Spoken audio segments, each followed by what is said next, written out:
Hello and welcome to episode 2 of the BitSocket podcast. I'm Joe. And I'm Scott. And it's episode 2 though, because we said last time was episode 0. Yeah, so this is episode 1. This is episode 1, but it's going to appear as the second episode on iTunes. So yeah, let's just stop now. Let's stop where we're at. Yeah, episode 1 though. That means we've got to step up our game. No more practicing. This is it. We're in the big leagues now. It's the big leagues now. No more coughing. No more pauses. So as you'll be aware, the way we kind of like to do things here, we'll talk a wee bit about what we've been doing, and we've got some we actually have some features lined up this time. Oh boy. As well, which we'll talk about as we go as well. And we've also been asking you guys for some of your favourite cutscenes in games as well, so we're going to be talking about some of our favourites as well, and talking about some of your favourites too. I'm glad you said 2 instead of as well there. I thought you were going for the world record for a number of as wells in one sentence there. Well, I just like to... I'm so enthused with all the amazing content. Oh no, I don't. Oh. As a time-honoured tradition with Video Games Podcast, we're just going to have a quick few words about the games we've been playing in the last fortnight. I've been flipping between Metal Gear Solid and Tales of Symphonia HD. How is it? It's really good if you like your JRPGs. It's Tales is always a sort of bog standard.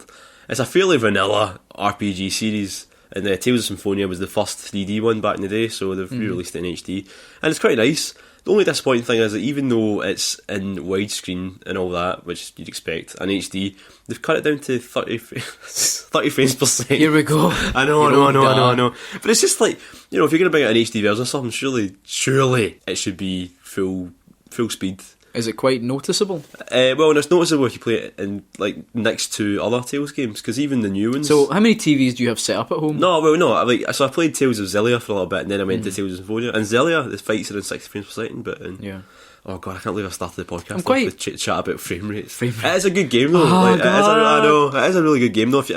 The thing about the Tales games is it feels like they haven't evolved much from the SNES era, apart from graphics wise. Like the rest of it's all pretty old fashioned. You're kind of wide eyed young boy goes out, saves the world. Sounds like your type. I know.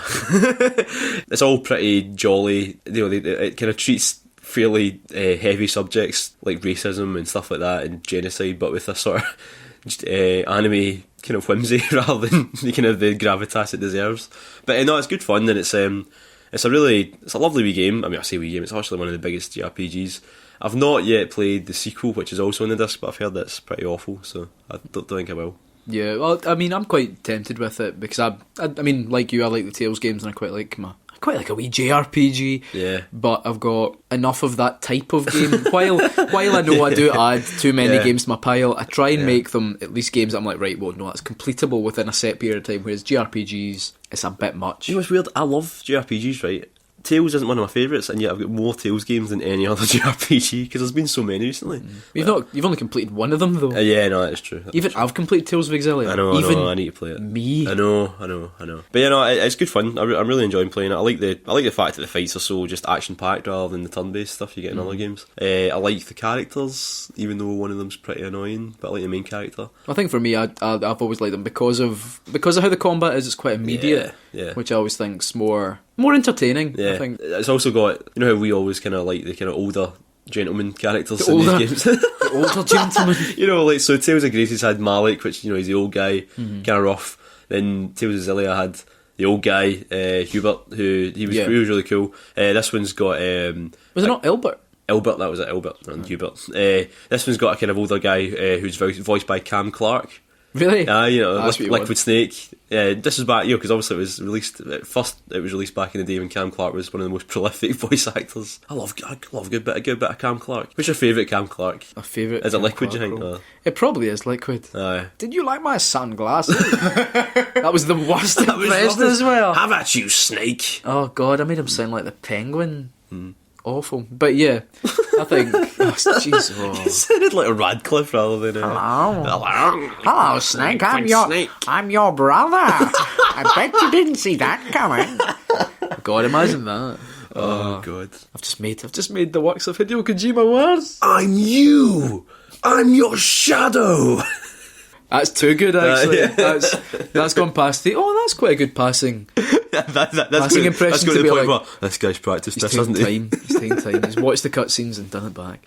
I've actually been playing our 5 Minutes in Heaven game a wee bit, which shall we reveal it now? Go on. No, you finished last week's, didn't you? I finished last week's Infamous. Yeah. Worth your time? Which was... Worth your money? Was it worth my time? Worth your effort? Worth my time? No, it wasn't.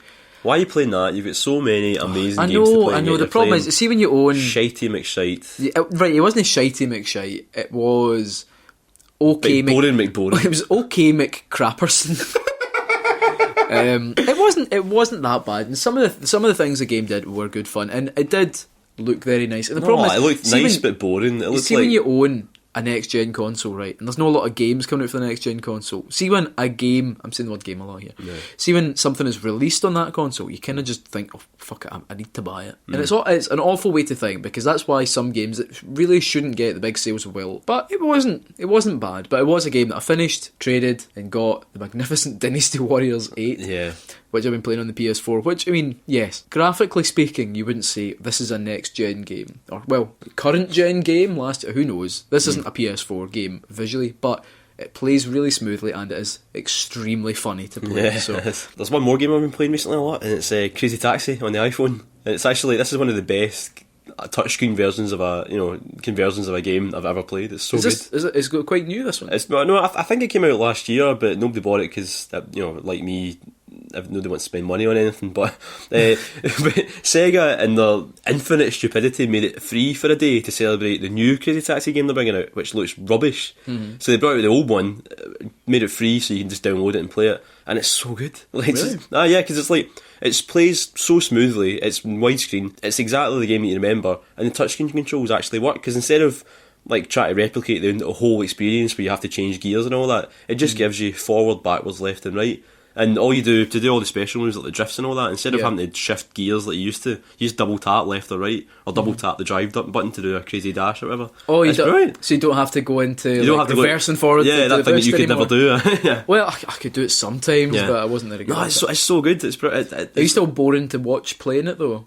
Why? Because the problem with Crazy Taxi was, and it's not often I'll admit this, but you were very good at Crazy Taxi to the point where it was very tedious to watch, because you'd just be like, it's almost infinite. It's like, by the time you just stop playing, it wasn't because you'd run out of time, it's because you got bored playing it. So you'd have scores of like, oh yeah, that's £9,000, and the game's like, you're not meant to get that high score. No, I've seen people that are actually amazing at Crazy Taxi. Like, I'm not that good. I'm better than everybody else that I know in Game Centre though, because it's pitiful the scores that they get compared to honestly, see Co-Mutiny, he was talking a big game, and he was talking the game on Twitter, but he's not as good as he says he is. Is that a shout out? Scores. As a wee bit. A bit of slagging there. Actually, I seen him in Silverburn last week. Did you? You punch him? Nah, well, he came up to me and said he's going to beat my score in Crazy Taxi, and he still hasn't. So. Still hasn't. Well, sounds like a wee challenge there. So let's find out how that works out the next time around. So if anyone can beat my score in Crazy Taxi, like add me on Game Centre, Bitsocket Joe, and if you can beat my score at Crazy Taxi, you'll get a prize, right? A wee beige. A wee Aye. A wee handy. Right, coming up now, we've got our first feature. Now, you remember in our last episode, Joe was stuck in heaven for 5 minutes with Infamous on the PS4. How was that? Heaven. It definitely wasn't heaven, that's for sure. Some people's idea of heaven might be quite boring. There we go. So this time, it's another game that Joe's not played. It's going to be Dynasty Warriors 8 on the PS4. So here we are, we've got the PlayStation 4 finally loaded up, and here is Joe's 5 minutes in heaven with Dynasty Warriors 8 Extreme Edition. Right, tell me when to start. You're starting now. Right, okay, so we're doing I'm playing as Xiaohu Dun. Oh no, is it Wei or whatever? The guy with the eye patch anyway, he looks fucking brilliant. And I thought it's just cycling through people now. I think it's just showing you different characters. It actually loads quite quickly, at least the bar seems to make it look like it's loading quickly. Oh, you say that? That's actually, I'm genuinely looking forward to this, because I've not played a Dynasty Warriors game since Dynasty Warriors 3, the demo for the PlayStation 2. Really? Which was like a long, long time ago. I'll just get the cutscene so I can get straight to the game. Yeah, I think it's worth it. That is a good cutscene. Now, oh, it's talking to me. You've got to leave this, because you're going to be pursued by someone. Right, okay. Right, so I'm assuming you just press square to hit people. Oh, this is so good. Do not pursue Lu Bu. What must you not do? Right, okay, I won't pursue Lu Bu. Who's Lu Bu? Lu Bu is... Now, I don't know the whole history of the game, because obviously these are based on the Romance of the Three Kingdoms, Right, yeah. that idea.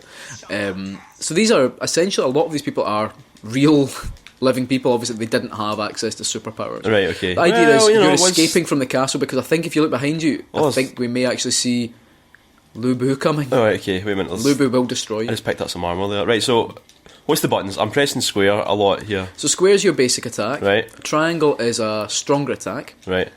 You do that in conjunction. Okay. Okay. Look, that's pretty. Good That's a nice big attack. Pretty good for crowd control. That. R1 swaps your weapon. It also does an attack as well. Oh, wait, that's quite a So nice you can big swap long sword between I've got now. different swords, which is good.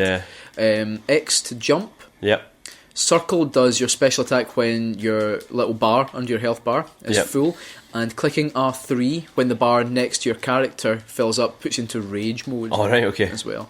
Oh, What's I can the- see Lu Bu. Oh no, Lu Bu's coming. He's pursuing me. Lu Bu's, for anyone who's never really played a Dynasty Warriors game, everyone knows who Lu Bu is, because if you pursue him, Lu Bu will destroy you.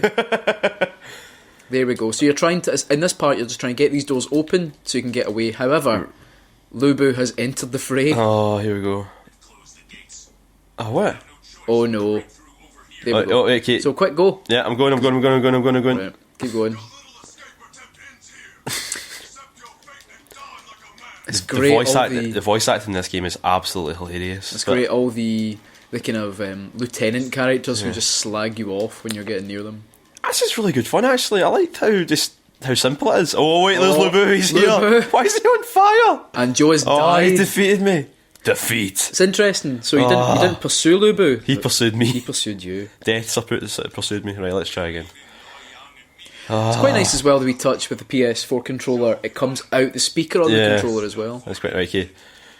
Right. But you know what's really cool about this game, and you don't get it in a lot of games, is how many folk there are. Like how many folk there are just on the screen right now, just getting beaten up by my sword. Like not by my sword. Yeah. How many weapons do I have on me? You just have two. Alright, okay. Just because I thought I had more than that. No, Right. you equip two. When you're playing the full game, you can choose from different Right. weapons, and you find, I think there's up to, Wait, I've dropped my sword. Oh. Oh no, it came back.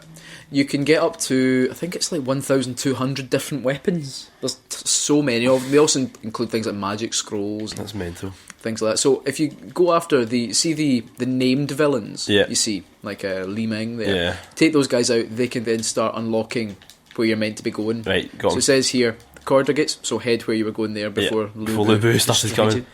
Lu Bu pursued you. Right, okay. My sword, is my sword on fire? You can get power-ups as you play as brilliant. well. So some of them will raise your defence, some will raise your attack, your speed, things like that as well. You also get health items. You see, like, for example, the floating armour there, Yeah, defence got it. times 2 for 30 seconds. Got it. This guy's got a massive sword. It's nice and smooth as well, isn't it, when you're playing Let's it? play Like, with it. Oh, I'm doing a super move. you notice as great. well, you've got a little... So far you've KO'd 98 people in this run through. I think my great. highest so far in the level I got, I think it was 700, Brilliant. which is... In one immense. level. In one level. That's just... So Lu Bu's fighting his way through that gate there. Oh, here we go. Lu Bu will not brook what you have started. He's tasted blood. I have actually defeated Lu Bu. What, in this level? No, not on this 'Cause they level. No, he killed. No, it was another level. I got lost, and Lu Bu pursued. And I thought, well, I must have to fight him. Oh, and took check it. This ages. nifty wee move. See if you press triangle in mid-air. Watch. Oh, head to the escape point because Lu Bu is pursuing. Oh, alright, okay. Well, You I need to get thought... that guy defeated. Right, he keeps on defending. How did I cut If they through his defend, defences? you hit R1 and you swap the weapon, and that kind of does a big Alright. knockback move. Right, here we go. Let's go through it. Oh, that's 5 minutes. And there we go. So that's your 5 minutes with Dynasty Warriors 8 on the PS3. So what do you think? That was really good fun. I think I need to get better at the game though, because I'm not very good at it. But I don't know, I love the simplicity of it. Just bashing folk in You've with got my a massive sword. smile. It's brilliant. Yeah, no, it's good. It's good. So far in the 5 minutes in heaven, we've played Infamous, Second Son, also on PS4, which and didn't- Dynasty Warriors. Now, what would you, out of the two, which would you choose? Definitely Dynasty Warriors is the most fun for me. It's the most fun. Yeah. So, 'cause, I mean, last time what we said was, well, if you weren't going to play Infamous Second Son, what would you play? So, in this, I mean, is there another game similar to this, you would say? I don't know what is similar to Dynasty Warriors. Samurai Warriors? Yeah, just any of the Warriors games. I can't think of any other games that have so many folk. You know what, actually? Yakuza. Here we go. How long did that take, actually? Let's have a look at the Yakuza time of that. Yeah, no. If you, I suppose if you wanted a game where you're a guy fighting lots of guys, Yakuza's another good example. Some good words you're using to describe that as well. If you want a game with guys where you fight guys and there's guys you play as and more guys, I think for the amount of content, I think there's something like 82 playable characters. Yeah. There's extra modes in this, and you can actually go the infamous Lubu as well. I mean, I've only played a wee bit of it. It's my first proper Dynasty Warriors game, and I think it's magic. It's daft as well. Like, you do, like, imagine these guys, like, you've got an army with you as well, a fairly ineffective army. Yeah. And like, you're pretty much like the main guy's like, right, us three guys, we'll get this sorted. But it is that's good. It brilliant. kind of reminds me of the film Red Cliff, because in Red Cliff, every time they introduce a new officer in the army, it comes up with his name, and it's like Dynasty. It's really good. It's like Dynasty Warriors. Oh, that's good. So it's good you've had a good 5 minutes in heaven. Yeah, that's 5 minutes in heaven this week, definitely. Fantastic. Right, well, that was 5 minutes in heaven with me and the PlayStation 4, and I really liked Dynasty Warriors, so it was good. Well, that's good. I'm glad I bought it. Worth it for those 5 minutes. Worth it for those 5 minutes. We'll just bin it now. Right, now it's time for a new feature. This is Shotgun Top 5. I come up with a top 5 and you need to think up your top 5 straight away, and you do the same to me. Right, that's quite... Right. I like this idea. Right, do you want to go first? Or shall I No, go I'll first? go second. Right, okay, so right, you okay. suggest. Okay, Shotgun Top 5. Top 5 monkeys in games. Top 5 monkeys in games, right. I'm allowing apes and other simians Apes as and well. other simians. So, yeah. Right, okay. Do I need to know all their names? Yeah. Right, this is going to be hard. Right. I think of 5 monkeys in games. I can right. fucking think of 10 at least right Of now. course. No. My name's Joe. Right, thankfully, because we're recording this in my second bedroom, I can glance at my shelf of games. So let's just have a look. Oh god, there's no monkeys in any of my games. Right, how about... Right, you're missing the most obvious one to put number 1 straight away. Well, no. Well, that's the thing. I've got a couple of them already thought out. Right, well, here we go. Go I on. know, but I'm doing it in the right order. Right, I'm just going to go... Okay. I'm trying to think of the worst... Well, Right. not the worst monkey, but my top 5. My number 5 monkey. Right, start with worst monkey in Start with the worst monkey. Right, I'm going to go with... God, monkeys in games. Did they bring a Planet of the Apes game or something? Because I could get an easy 3 monkeys out of that. 5 monkeys in games. I bet there's somebody screaming like, "Oh, why are you talking about this monkey?" Because that's what people do. Did Sonic have a pal that was a monkey? Is that the only one he's not had a pal? No, there's a baddie in Sonic. There's a monkey though. In Who? Sonic 2, there's wee monkeys that throw things at you Oh, right. from trees. Well, they're not getting another. Aye. I know there's one. I know. What the most obvious one? He's going to be in the list. I'm just trying. I'm not shooting my wad with that one. Jeez, oh man. Number 5. There's a monkey in Tearaway. Right, okay. It's quite good. Okay. Nicely designed. It's quite cute looking, like Right. all of Tearaway. Cool. It's very cute and kind of helps you out. Right. So there's one. That's number Right, 5. The monkey from Tearaway. Right. Number 4. We're going to go for I from Super Monkey Ball. Yeah, good monkey. Good I prefer good monkey. I prefer Gone, but that's just me. Oh, it's Easter own, eh? Number 3, right? Because I've already got 1 and 2 mapped out, so it's just Right. number 3. Yeah. Right, a monkey. Is there any monkeys in Yakuza you have to fight? No. Is there not? Bullshit. Oh, right. You know, is it Rhythm Paradise? What's yeah. the wee version? Yeah, Rhythm, Beat the Beat, Rhythm Paradise. Beat the Beat. There's wee monkeys in that. Yeah, aye. They're pretty cute. They are pretty cute, yeah. Right. What's their names? Well, there's the monkeys. Right, okay, that's fine. Monkey with a tambourine. Right. So, Number 2. yeah. I'm so happy we're here. Number 2 has to be Donkey Kong. Right, okay. the monkey in If games. he's number 2, he's He's number number 2. Number 1 is... Oh god, I've forgotten his name. Oh god. Who's the guy in Metal Gear Solid 4? Drebin's monkey. Drebin's Yeah, monkey. I knew you were going to say Because Drebin. Drebin's monkey not only drinks cola And smokes. and smokes, he's got a metal nappy. So there we go. So I think the monkey from Metal Gear Solid 4 is just really weird looking. He's like a wee alien. Like a wee okay, naked that's alien. enough. Wee naked monkey alien. Right, so top 5 monkeys in games. Number 5, the monkey from Tearaway. Number 4, I from Super Monkey Ball. Number 3. What was number 3 again? The little monkeys from Beat the Beat. Number 2 is Donkey Kong. And number 1, it's Drebin's monkey. What is that voice? I don't know, it started out sounding a bit like the guy from Game Trailers and ended up sounding like the guy who does the wrestling. I know, I was going to say, let's get ready to rumble. Let's get ready to monkey. Right, now I've got to think of a Right, top shotgun 5 for top you. 5, go on. Shotgun top 5. The problem is you've got a much better brain for this kind of nonsense than I do, so I'm like struggling with monkeys and games. Right, okay. Go on. Top 5 motorbikes in games. Top 5 motorbikes in games. Yes. See if there was an Akira game, that'd be like... Thought there's a Akira Right. pinball game. Okay, Cloud's motorbike. Number 5. Well, it's not... That's what tripped me up. I could think of monkeys. Right. It's order. Why does it have to be... Right, okay. I'm just going to say them Why out. does it have to be monkeys? Right, what I'll do is I'll say 5, right? Right, okay. And then we'll put it into an order, right? Right, okay. Cloud's motorbike. Right.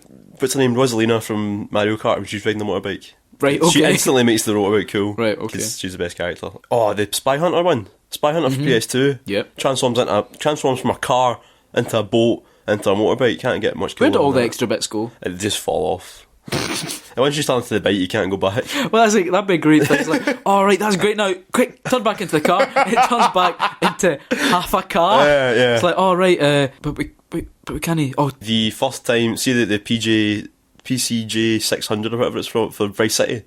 oh, the first time you got. The first time you got that bike, because the rest of the bikes in it were crap, like the Harley Davidson style and the dirt bike and all, they were rubbish. But that one, the sports bike in it, is brilliant. Do you remember all the rumours we read when that was coming out? It's like, oh, you'll be able to use the sword. Use the sword On the and bike.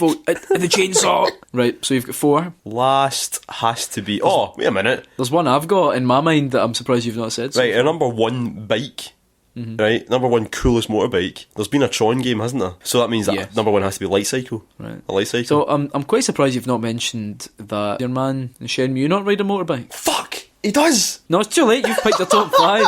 Do you know Yu Suzuki was listening to this and he was like, "Oh, if Joe-san says, if Joe-san says the bike in Shenmue, finally, that's the sign I've been waiting for." And he was like, "Oh," and when you said, "Oh, definitely number 1, it's got to be," there was a Tron game, right? Yu Suzuki's just like, no. You've brought much dishonour upon Shenmue. Joe-san, I've ruined it. Shenmue Right, 3 so- was going to happen. So put your order. Spy Hunter's number 5. What was my second one again? Oh, Rosalina. Rosalina. Right, okay, Rosalina's bike in Mario Kart. Then Grand Theft Auto number 3. Then Cloud number 2, Cloud's bike. And then number 1, Light Cycle, because you can't get cool on a Light Cycle.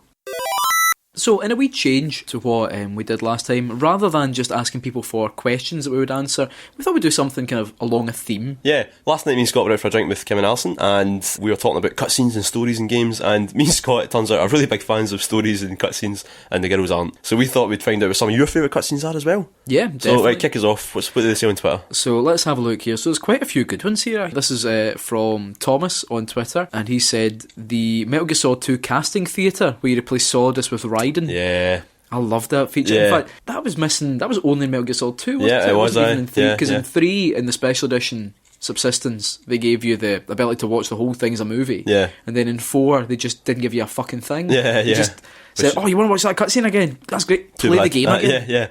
Yeah. No, he's missed out the best bit about the casting theatre. The old women. The old women. There's a random old woman you could choose. Can you not change put it. like just a salaryman in some of it? Yeah, I am as well. They were really good. Aye. There's so many good ones. One here, Andy M on Twitter's got Trevor's introduction in Grand Theft Auto 5. That's a pretty It's pretty heavy. pretty full on that. pretty full on. But I mean, as a cutscene that establishes a character's personality, it's pretty good. I mean, you're right. It is a very heavy one. That's one of the most memorable moments from it. Just first getting your hands on Trevor, and he's brilliant. Yeah, it's good. Right, who Graham else? White's come out. His favourite cutscene is in Metal Gear Solid 2, where Snake and Otacon give each other a secret handshake and a wee hug. Right, have you seen that handshake? It's like, Yeah. it's just, I think it's not only the lamest, but also the coolest handshake ever. There's so many parts to it. And when did they think that up? Like, Snake's like his super soldier, no nonsense, no friends, people only complicate my life. Unless they've got a really cool handshake. Maybe he's been waiting all this time. Who introduced it? Like, who thought that?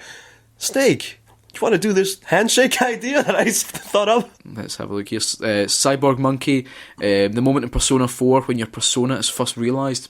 Oh, Persona 4's got I've never seen that. so many good I've cutscenes. never seen that, but if it's the same, Persona 3's one is fucking mental. Like, see in Persona 4, how do you make your personas appear? It's cards. Right. So you take a card and you kind of bash it against your head. See Persona 3, right? they shoot a gun into their head to make their personas appear. So see the first time That you makes see sense. it, see the first time you see it happening, it's really dark. It's really cool as well, though. We've got Christian here. Solid Snake getting liquid with an uppercut at the end of Twin Snakes. That's you're one of my folk there. And he's followed it up saying most of the ridiculous moments from Twin Snakes. You know we're fans of Twin Snakes here. I know there's a lot of Metal Gear fans right now just screaming at us, but Twin Snakes is the best version of Metal Gear Solid 1 because of how ludicrous the cutscenes are. Calm down. That is. Right, what's next? Zero Emerald here. His favourite cutscene is Azura's Wrath, including all its downloadable content. He says Bloody Marvel's in about 9 hours long. It's a very good game. Is he making a comment about the fact that it's all cutscenes? It's not all well. I've never played it. So. It is barmy. Paul here, the big singing shite and Conker's Bad Fur Day. Have you seen that? I have. The Great Mighty Pooh. The Great Mighty Pooh. That is good. Let's have a look here. Anything from God Hand. That's from Rich Woodward. Anything from God Hand. It makes me chuckle every time. Pretty much. I need to play more of that game. Am I allowed to admit that on a Yeah, you're allowed to admit you've not podcast? completed I've it. not played it. I've played it for about an hour. I was dreadful at it. Have you even played it? Yeah, I played it at yours. Alright, so you've played probably less than me. Yeah, That's alright. yeah. Anything from Metal Gear Solid 3 from Gravelord Matt. See, it's just literally anything. I mean, they're not all that great. They're all brilliant. How about that bit of a Sokolov talks about nuclear propulsion? I love that actually. I do actually love that bit, cutscene. yeah. Don't know what you're talking about. Stuart here, all the Revengeance cutscenes when Raiden is dressed as a mariachi. Yeah, there's only like 2 of them actually, but it's still really funny. It's yeah. still good. Sayonara. Simon Marshall, Raiden getting his Bobby touched in Metal Gear Solid 2 after President Johnson thinks you're there to kill him. I've yet to work out what that's all about. Like, what's he doing? President Johnson says, "I've accepted what's going to happen," and he tries and fills you up, and then goes, "You're a woman? No, you're a man. Sorry, you're a man." It's such an odd one. There is no reason for it to happen, but you could say the same for just about everything. If we were to ever get the chance to interview Hideo Kojima, right, that's the first question I'd ask. What was President Johnson doing? Such a good one. So the last one I'm going to take from Twitter here, Sean Dempsey, the first encounter with Olga in Metal Gear Solid 2. It's a lot of Metal Gear ones, but let's be honest, that's the way the cookie crumbles. It's pretty cinematic. It's like an old school samurai film. That it's really I love the first encounter with Olga. It stopped raining. So tense. It's a lovely wee. Was that the end of the demo as well? Well, no, it was kind of halfway through the demo, that bit. Yeah. The demo stops when you get into the hangar, doesn't it? Yeah, and it's such an amazing fight as well. There's so much you could knock out the spotlight, the tarpaulin. There's so much you could do. I think even then that just showed that they were a step above many of the other games. One of the things that MGS2, one of the reasons it's my favourite. Right, so we're on Facebook now. Let's go through some here. Intro cutscene to Onimusha 3 says Tommy Joseph Miller. Now Onimusha 3, it was because that cutscene was on a rolling loop on the telly at Game Centre back in Kilmarnock that you bought Onimusha 3. I bought the game on the strength of that cutscene. Yeah, and the game is good. It was a very good, but it was a spectacular cutscene. Oh, that cut. What does it show? It shows, is it Samanosuke? Samanosuke. That was some good recall for me. Samanosuke takes down this big demon tank, and it's on these big spindly legs. You never do that in the game. There's not one point in the game when you do that. It does kind of ruin it a bit. And it's really cool. All the Onimusha cutscenes have all the Onimusha games have really amazing openings. The beginning of Onimusha 2, it's just really it's all set in a sort of theatre. It's all really cool looking. I think it's daft how there's still not a what was the last Onimusha game again? Was it Dawn of Dreams? It was Dawn of Dreams, and then they just kind of said, that's the end of that. And it's a shame because on it, 1 and 2, I think have problems. Am I right in saying the controls for 1 and 2 were only deep? Right, no. But I'm just saying, in terms of accessibility, you cannot deny that the fact is your guy stands on the spot to turn is not the most accessible control. You admit that to me. The game was made with that in mind. No, so. but admit it's not accessible. It's just not the same as what you're used to. It's not the same. It's not the same. That's like saying we've taken out all the stairs in your building and we're replacing them with trampolines. It's not the same as what you're used to, but we built the house in mind. That sounds great. But I'd love more Onimusha. Okay, James Quigley says he loves the scene in Final Fantasy VII when you're leaving Midgar, Cloud in his bike and the rest of them in a wee van. That's pretty cool, actually. Because obviously it's got the mini game with the bike, but also it's just kind of cute looking as well, like with the wee van following behind with Barrett and all that in it. Gerard Boyle, he's just linked us to the Mystical Ninja starring Gomon intro for the N64. Gun buddy, gun buddy. So good, man. Gun buddy, go. Anyway, Tamu Hussein says the intro to Soul Reaver. That's a good one. That is a good one. I remember when I first got Soul Reaver for the Dreamcast, I would just watch that cutscene over and over again because it was so. I just felt like it was so. This is going to sound strange. It felt so adult. It was like this kind of weird, gothic fantasy. When he gets his wings ripped off and stuff like that, it's so strangely, it's dead dramatic as well. Stephen Eaglesham, Intro to Shenmue. This guy knows me. Ryu holding his father in his arms. Father, no. That's not how he says it. Father, no. No, right, no, the opening cutscene's amazing. A bit of flashy kung fu. Have you seen any sailors? Were you there the day the snow turned to rain? Shut up. Robin Smith, Panzer Dragoon Saga ending sequence. Sadly, there's no way we'll ever get to know this because the game's either massively expensive and also they've lost the source code to it, so they'll never re-release it ever. Really? How did you lose the source code? Sega lost the source code to Panzer Dragoon Saga. Can someone not just lend them a copy of the game? No, because it's different. It's different. No, that's how it works. They just take the game, rip it onto their computer, and post that through on PSN, and that makes it HD, doesn't it? So, that's how they do it. Right, Barry Topping, he says the opening FMVs count, and then he's proceeded to give us links to 1 million JRPG openings. Here's the thing with JRPG openings, right? They're all the same. Right? I love JRPGs, but they're all the same. Not. All right, especially the ones that have got an anime studio to do them. The Tales ones are ridiculous for this. So you get a montage of all the characters in their sort of opening habitats, and then you get a montage of all the characters helping each other fight a big monster. Then there's a bit where the guy looks up into the sky, like kind of with a sort of brooding intensity. Then there's a bit where a girl clutches her chest, and then the logo comes up, and that's the end. You make me feel sick. No, every JRPG. For example, Xenogears opens with a fight in space. Right. Jim Purvis, he links to the Wind Waker ending. We tear him eye. Love that bit. Gavin, why? I quite like the Sonic 2006 opening. How long did that take us to get to Sonic this time? Just a shame about the rest of the game. I can't believe there's nothing good about Sonic 2006, and yet it's still better than Shadow the Hedgehog. I can't believe you've went to the effort of setting up a fake Facebook profile so we could talk about Sonic. There's nothing good about any of those games. They're all trash. Trash. Oh. No, right. I'm okay with the 2D Sonic games. I'll give you that. 3D Sonics, trash. I'll give you that. Why was there a hub city? Why could Sonic hang out by a swimming pool? I don't know. I remember that vividly. Don't ask me, I didn't make the game. God, I remember that at Christmas when I first got Sonic Adventure. Turned it on and everybody was like, what is this? Why are you hanging about with women in bikinis? Why is Tails flying up? Why is Sonic getting on a train holding a statue? Yeah, Sonic, the fastest thing to ever run, right? The fastest thing to ever exist, has to take the train. Tube to the middle of nowhere. Why didn't he just run? You get there quicker. I would say was that the one where the enemy was the big water thing as well? Chaos. Oh god. What was the bad guy in Sonic 2 again? Apart from Robotnik. But there was Shadow and Robotnik, and then there was a big massive monster then called Final Hazard, and whose entire plan seemed to be shove a space colony up its arse and then try and fly it into the air. Oh, seriously, it was up its arse and you had to... Oh, it's a bunch of shit. Yeah, you're right, no, garbage. Okay, we've got David Brogan on Facebook. He says, now, I'm not a fancy gamer kind of guy like you. Fancy gamer like the rest of you. Aye, well, to ingratiate yourself with a crowd there. I'm not one of you, but his favourite scenes are from Resident Evil 1. First time you played a game like that, I never imagined how grateful I could become for the story to develop and to get further into the game by way of a poorly illustrated and badly voiced piece of 20-second drama. Have you ever seen the opening cutscene to Resident Evil? The original with the actors, Barry Burton and all that. Barry Burton. I just take a look at them on YouTube. I just take a quick look on YouTube at a video of them, and obviously now 15 years on they look utter rubbish, but I'll always have a soft spot for Jill and the guys, whatever they were called, and that bit when the dog jumped in the window. Well, that is scary, that the dog jumped in the window. Looks a bit primitive nowadays, but I suppose at the time. What's your favourite then? What's your favourite video game cutscene of all time? Oh god, it's hard to... Right, depends what. Like, I love all the cutscenes in Twin Snakes, especially the first time you see Ninja and he's cutting folk in half and all that kind of stuff. Which is just... I showed that to my nephew when he was like 9 and he was sick because he cuts a guy in half. Twin Snakes cutscenes, but I think the Ocarina of Time, the ending, that big 10-minute ending was just such a great reward for...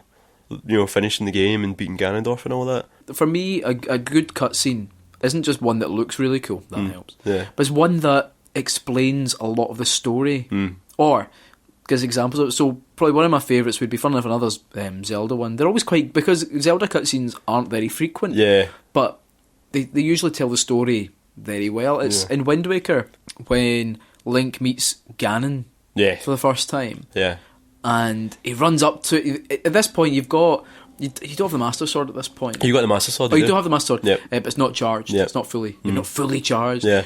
And you think, oh right, this is going to be a big fight. Yeah. Big fight, yes.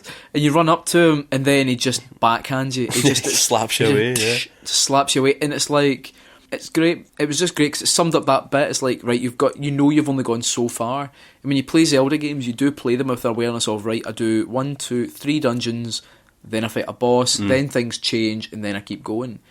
And that played with that expectation a wee bit. It kind of brought you to the point where you thought, right, this guy, it doesn't see me as a threat. I'm just a kid with a sword. Yeah. And I think that was what the game was really about. And in Wind Waker, you're just a kid with a sword who eventually becomes the hero. But you're not the hero at that point. Yeah. So we've reached the end of the podcast. We have indeed. Thanks for listening, and thanks for all your lovely comments on it, because on the first episode, because really enjoy hearing the back. If you like this, get involved on Twitter and Facebook, let us know what you think of it. Yep, that's right. Remember to subscribe along to the podcast as well, and any comments you want to leave through iTunes as well is fantastic, and any ratings as well. Yep. Please rate us. Please rate us. And hopefully, next time we said we'd have a video coming up, we shot the video last week and then we reshot it today. Yeah. So hopefully, do you have a time scale? When do you think it'll be up? Soon. Don't rush it. Don't rush it. So it's a goodbye from me. And a goodbye from me. Keep bit socking. Keep bit socking.